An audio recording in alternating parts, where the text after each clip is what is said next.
Lincoln and Arlington. Yep. And every 50 years, we invite the President of the United States to come.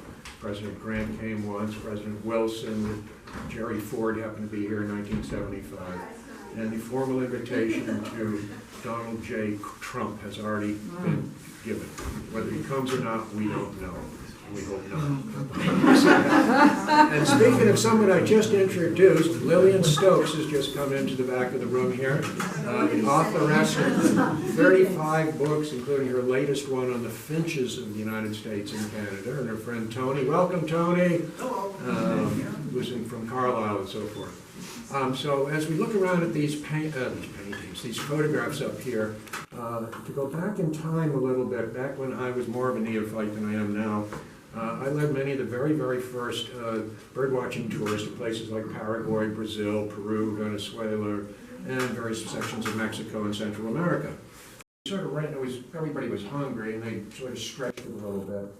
And she was looking at some little taco with some peanut sauce or something on it, and there was this little hand. It looked like a really baby human. And so I had to find, I said, let me find out about this. So I went to the guy at the restaurant there, and I said, what the hell are we eating? And he said, oh, one of the guys brought in a spider monkey the other day. And we sort of scratched it because it's the best tasting monkey of all. But I didn't realize I was eating primates. That's neither here nor there.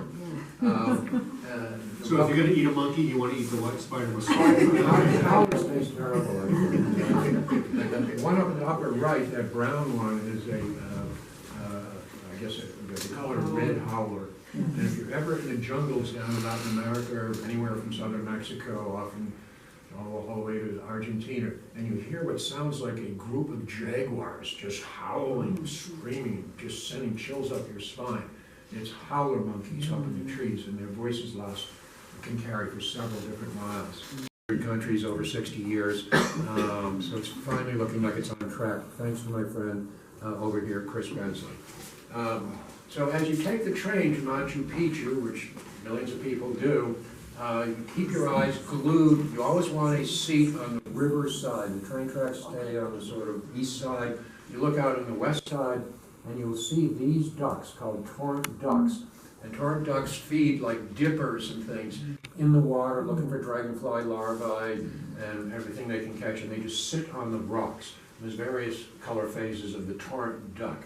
And it's never been domesticated, but maybe it could be. We don't have them here. An interesting thing from a birdwatcher point of view,